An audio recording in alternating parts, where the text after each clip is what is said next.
Hey guys, in today's video, I'm going to show you how to get Bybit's deposit address. Let's begin. So first thing that you want to do when you log into the app, you are going to go to the bottom right corner and then select the assets icon.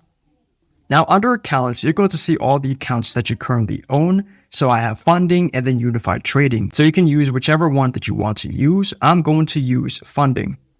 Now under funding, I've selected crypto or I can select fiat. But in this case, I'm going to use crypto. So I will use Bitcoin, for example. Now, in order to find the deposit address, you are going to go to the bottom of the screen and you're going to have different tabs. You're going to have deposit, withdraw, transfer, convert, and then easy buy. You're going to select deposit. Now it says choose a chain type.